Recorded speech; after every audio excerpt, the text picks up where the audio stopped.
حدیث نمبر 99 عن ابی سعید الخدری رضی اللہ عنہ ان ابا بکر رضی اللہ عنہ جاء الى رسول اللہ صلی اللہ علیہ وآلہ وسلم فقال یا رسول اللہ انی مررت بواد كذا وكذا فاذا رجل متخشع حسن الهيئة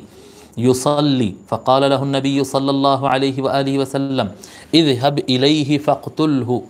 قال فذهب إليه أبو بكر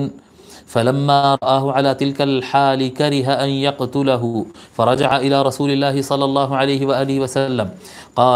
فقال النبي صلى الله عليه وآله وسلم لعمر اذهب فاقتله فذهب عمر فرآه على تلك الحال التي رآه أبو بكر قال فكره أن يقتله قال فرجع فقال يا رسول الله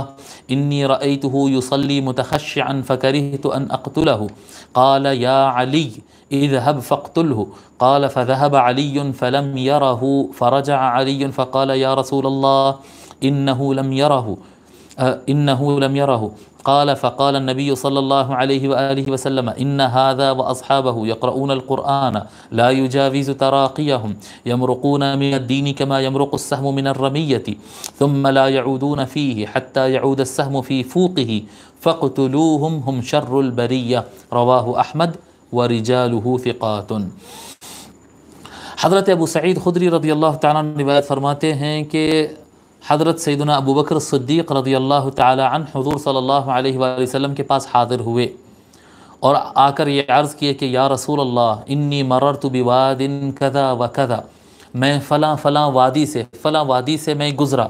وادی کہتے ہیں نا دو پہاڑوں کے درمیان میں سے جو راستہ رہتا ہے اس کو وادی کہتے ہیں۔ میں فلاں وادی سے گزرا،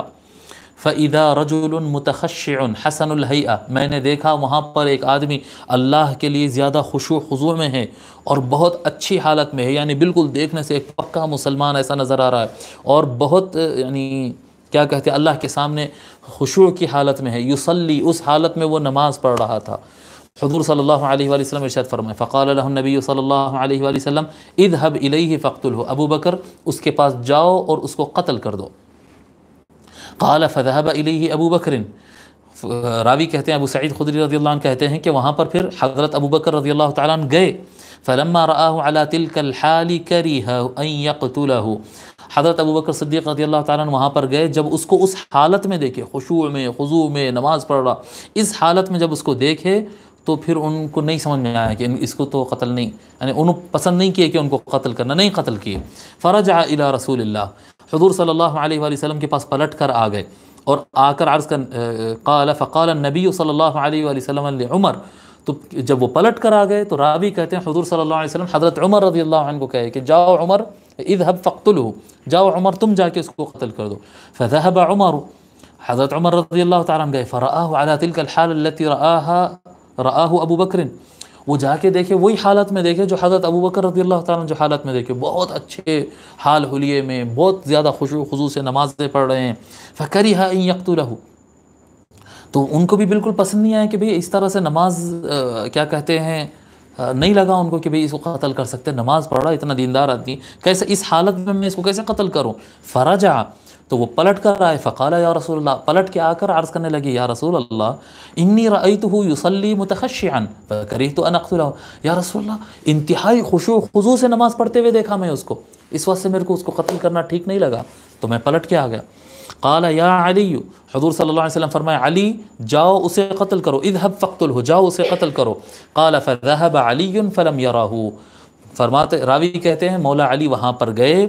لیکن وہ ان کو نہیں پائے، وہ مطلب جب تک نماز ختم کر کے نکل پڑا تھا وہ۔ فرجع علی، تو علی بھی واپس آ گئے، مولا علی بھی پلٹ کر واپس آ گئے۔ فقال یا رسول اللہ انہ لم یرہ، وہ آ کر عرض کرنے لگے یا رسول اللہ، وہ اپنے آپ کے بارے میں کہتے کہ وہ نہیں، میں نہیں دیکھ سکا ان کو۔ قال فقال النبی صلی اللہ علیہ وسلم، حضرت ابو سعید کہتے ہیں نبی اکرم صلی اللہ علیہ وآلہ وسلم نے ارشاد فرمایا ان ھذا، یہ جو آدمی نماز پڑھ رہا تھا، یہ واصحابہ، اور اس کے سارے ساتھی جو بھی ہوں گے، یقرؤون القرآن، یہ قرآن پڑھیں گے، لا یجاوز تراقیہم، قرآن ان کے حلق سے نیچے نہیں اترے گا، یمرقون من الدین کما یمرق السهم من الرمیہ، یہ دین سے ایسے نکل جائیں گے جیسے شکار سے تیر نکل جاتا ہے، ثم لا یعودون فیہ، یعنی جس کو تم نماز پڑھ رہا ہے خشوع خضوع میں سمجھ کے جس کو چھوڑ کر آئے، وہ اس کا حالت ایسا ہوگا کہ وہ شکار سے ایسے نکل جائے گا جیسا تیر نکل جائے گا. لا يعودون فيه حتى يعود السهم في فوقه، وہ اس وقت تک دین کی طرف پلٹ کے نہیں آئیں گے جب تک کہ تیر پلٹ کے اپنے مقام پہ واپس نہ آ جائے، یعنی ایسا نہیں ہو سکتا. فَاقْتُلُوهُمْ هُمْ شَرُّ الْبَرِيَّةِ، ان کو قتل کر دو، یہ بدترین مخلوق ہے. امام احمد بن حنبل نے المسند میں روایت کیا اور اس کی سند صحیح ہے، یعنی اس کے سارے رجال ثقات ہے.